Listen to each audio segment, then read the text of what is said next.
I went from being a teenager whose dream it was to be a mom to a person in their 20s who absolutely did not want children to a person in their late 20s who now is a mom. And this is how I feel about motherhood.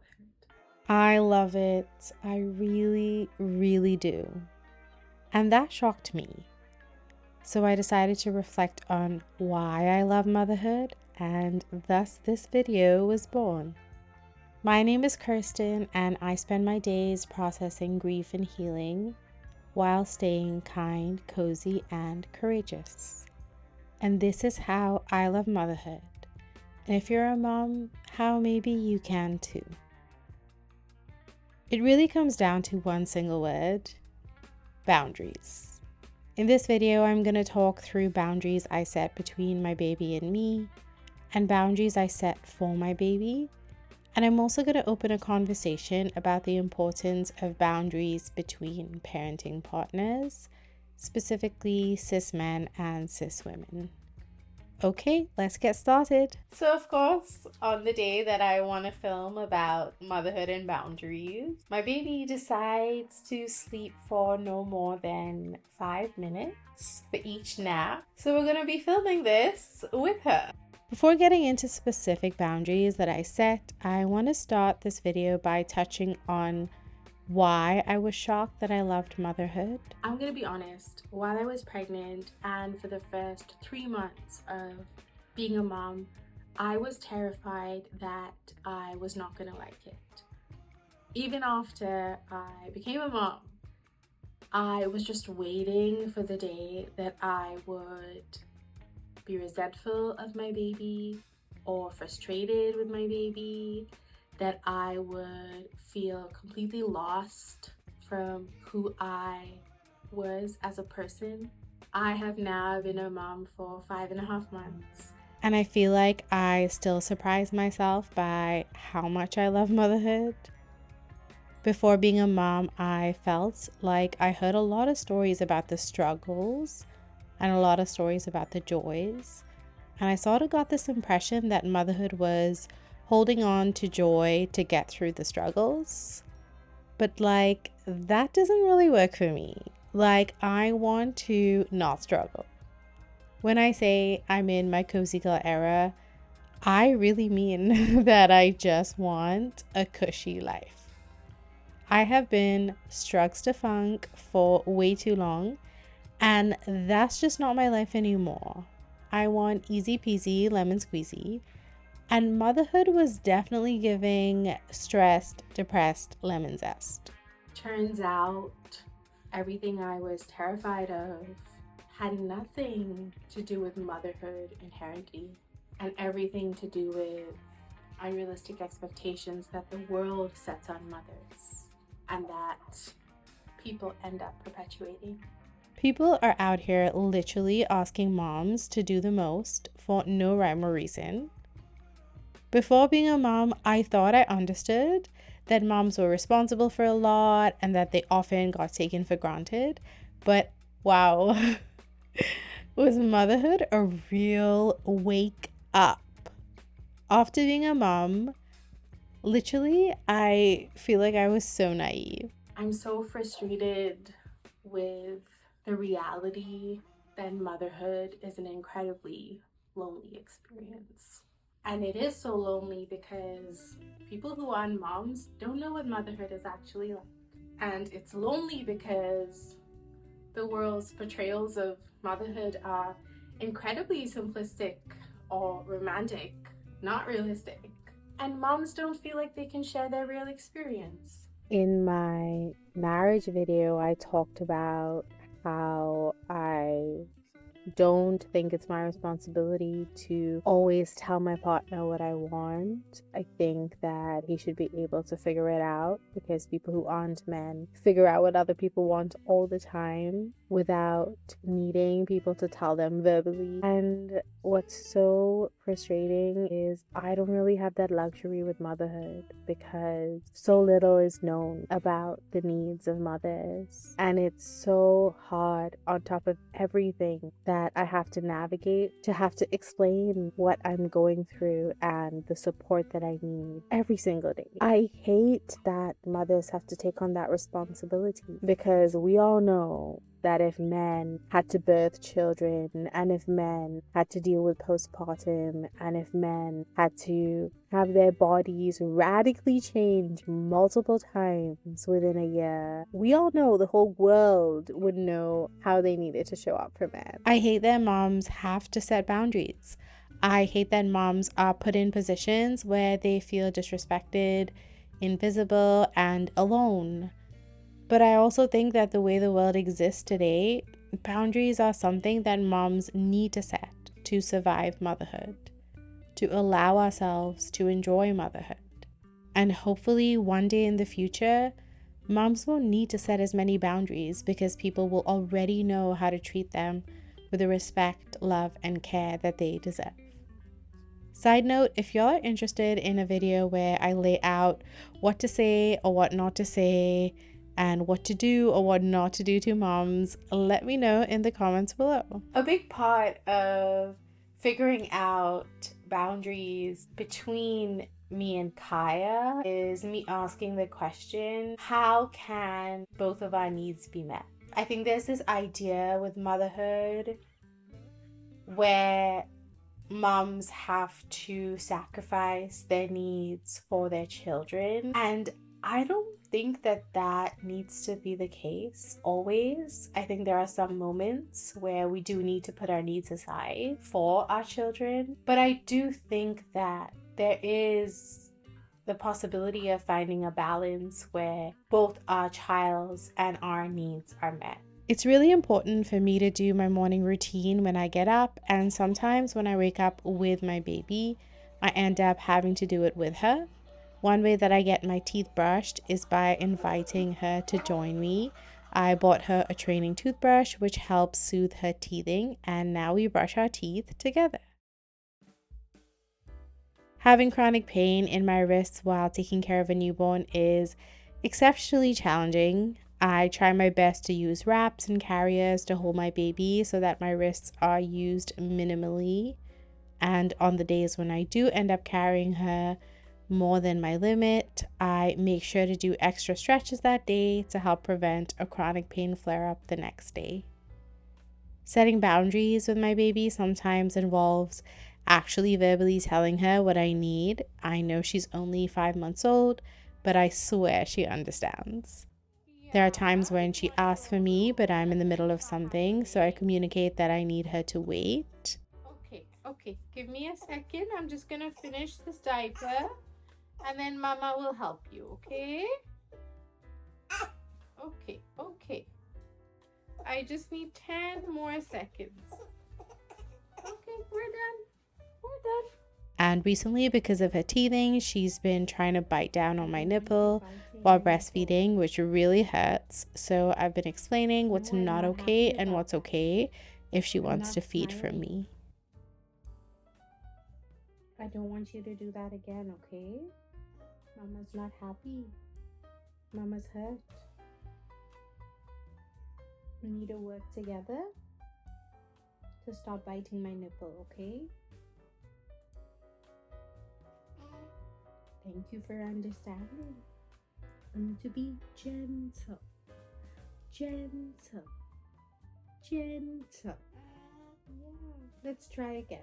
Something that I did before Kaya was born is I sat down and thought about my non-negotiables. What is it that I need to happen in a day for me to be sane? The things I landed on were my morning routine, my night routine, a shower, and meals. And I thought very extensively about how I could incorporate this into my day. I watched so many moms on YouTube to get an idea of what their daily life looked like so that I could form a realistic idea of what my life was going to look like, so I could adjust what a morning routine would look like, what a night routine would look like, what a shower would look like, what meals would look like. Because the way I used to eat meals before being a mom, no, I cannot do that anymore. My partner and I are very introverted, and something else we talked about was the importance of getting a break during our day while taking care of a newborn. We started this 2 weeks after our baby was born, and it was 2 hours every day for me and 2 hours every day for him, and those 2 hours were uninterrupted. Obviously, in case of an emergency, we would support the other person, but the intention was that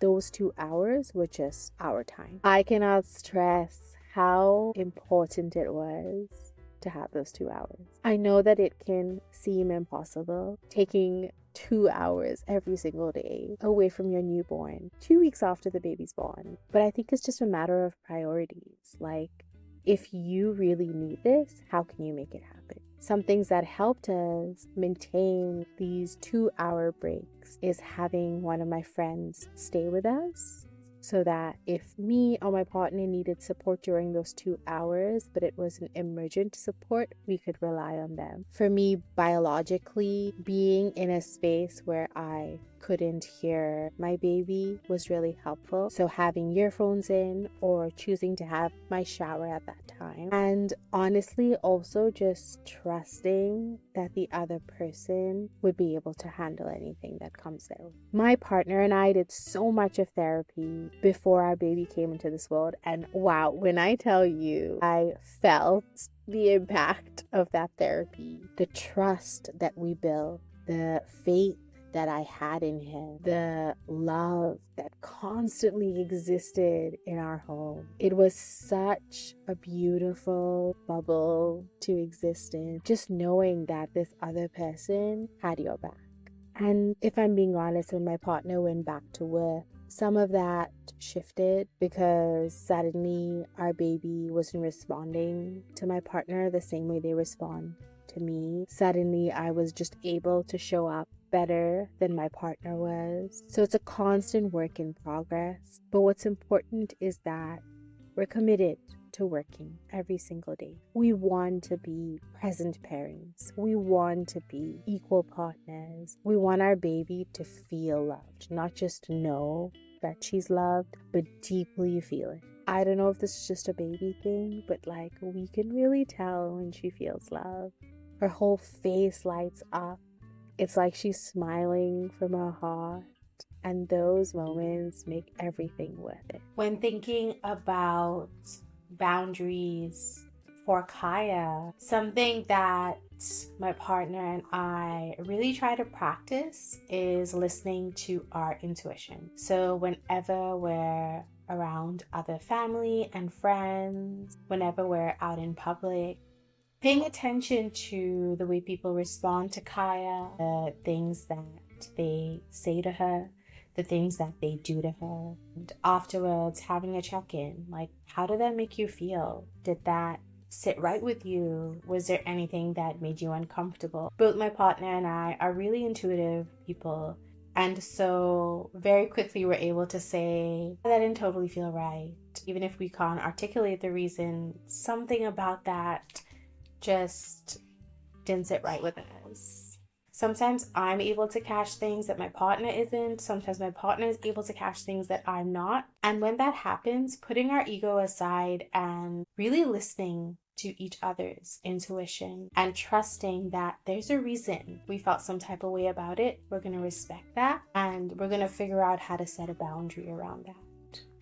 Sometimes that means not having Kaya around certain people. Sometimes that means us taking the responsibility to step in and say, we don't really say that about Kaya, or we don't really do that with Kaya. Sometimes that means inserting ourselves in between to protect Kaya. Sometimes that means exiting the situation. I think what's really important for us is recognizing that other people's discomfort is not as important as Kaya's safety. Something else that my partner and I try to be really mindful of is asking the question, what is our responsibility versus what is Kaya's responsibility? Before Kaya was even born, my partner and I had a lot of conversations about the people we wanted to be in her life and the people we didn't want to be in her life. And we really felt that as her parents, it was our responsibility to make sure that she had a safe environment around her. We didn't think it was fair for Kaya to have to figure out how to set boundaries. If we already felt unsafe around certain people, we didn't think that there was any reason for Kaya to have to be around them. I know that a lot of people make the argument, oh, they're family, or how do you think that's going to make them feel? Our primary responsibility as Kaya's parents is to make sure that she's taken care of. If anybody compromises that, how they feel is irrelevant to me. For my partner and me, family is not an adequate excuse for harmful behavior. My partner and I work so hard to make each other feel loved, and we want to extend that to Kaya. And part of that means making sure that the people we surround her with also make her feel loved. People who cause harm are actively unloving, so that's not going to work for us. Another thing that was really important to me before Kaya even came into this world is researching on how I could best support her, not just as a baby, but as a Black baby, as a baby who's connected to so many different cultures outside North America. I didn't research a lot about motherhood in terms of like the logistics, but I researched a lot on how I could support Kaya's multiple identities. Yeah, we're teething right now and we're really struggling. One example of what I researched is how to take care of Kaya's hair. I have curly hair, so a lot of the foundations I was already familiar with, but I know that Kaya's gonna have a texture that's different from mine, and I wanted to make sure that I understood how to take care of it and that I took on that responsibility. One of the other boundaries that both my partner and I set for Kaya, and I don't want to say this was unintentional, but this was not spoken out loud. It just sort of happened. We don't set arbitrary expectations for her. So when we do set expectations for her, we make sure that they align with what Kaya is capable of at her age. Are you eating my hand? Is that what we've resorted to? I swear you are like getting teeth.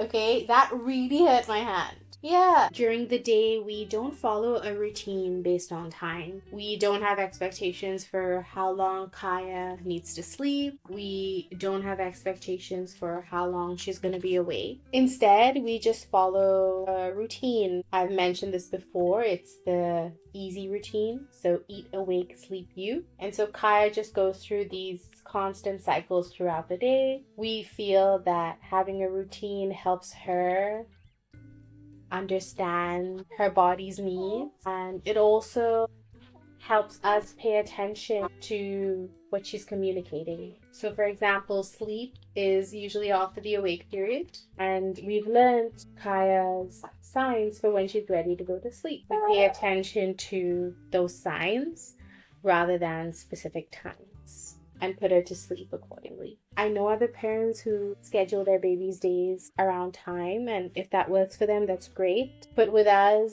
there are so many factors that impact Kaya's sleep. Right now, she's teething a lot, and that can really impact her daily routines. Something that I've been struggling with since becoming a mom is the reality that cis men and cis women parent partnerships are not going to start equal. Unless the cis man has been the primary caregiver of another human being before, and the cis woman has never had to take care of another human being before. This was a reality that was very hard for me to accept. I think before becoming a mom, I thought that if a cis man was loving, caring, and thoughtful, they would be able to show up the way cis women do. But sadly, what I've learned is that that's actually not enough. Because cis women practice taking care of others their entire life in a way that men don't. Women put in so much mental and emotional labor that men never even have to consider. This doesn't mean a cis man and woman parent partnership can't get to a place where they can become equal. But it takes a lot of work to get there. And I wish we talked more about the disparity there. I wish I knew this before I became a parent. Yes, fathers today are more present than fathers in past generations, but the bar is pretty low. Cis men doing the bare minimum is not them being equal partners. I'm gonna break down what my partners and my schedule looks like.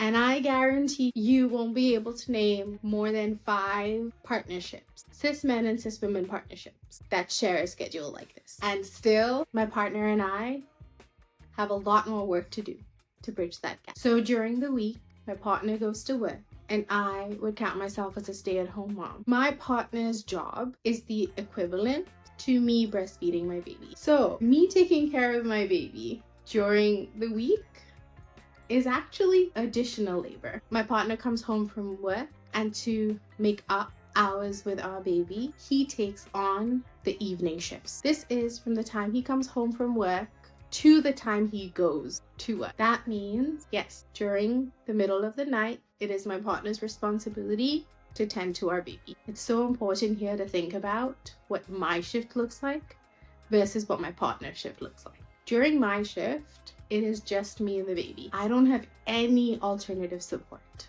During my partner shift, he has me.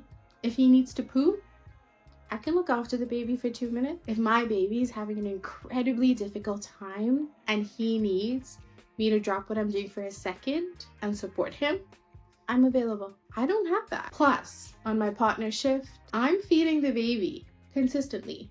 Right now, our baby is 5 months. So that means every 3 to 4 hours. When she was a newborn, it was every 2 to 3 hours. And in the first 2 months, those feeds would last up to an hour. So think about how much time my partner actually has the baby for on his own shift. Plus, during my partner shift is my baby's nighttime routine, which we do together because that involves a bath, and bathing a baby by yourself, incredibly difficult. I know because I have done it on my shift when she has peed all over herself.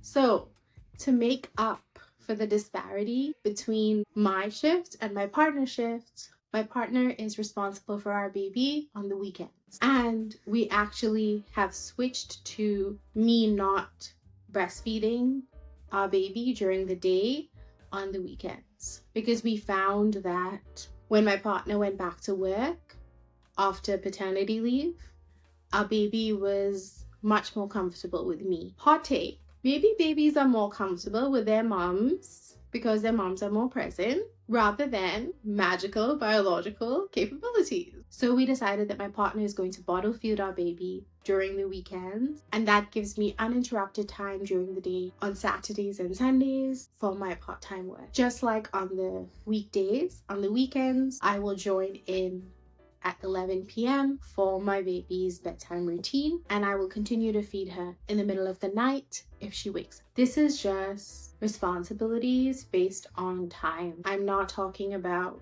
emotional labor. I'm not talking about mental labor. A question I always return to is, if I was unavailable for 24 hours, would my partner be able to take care of our baby?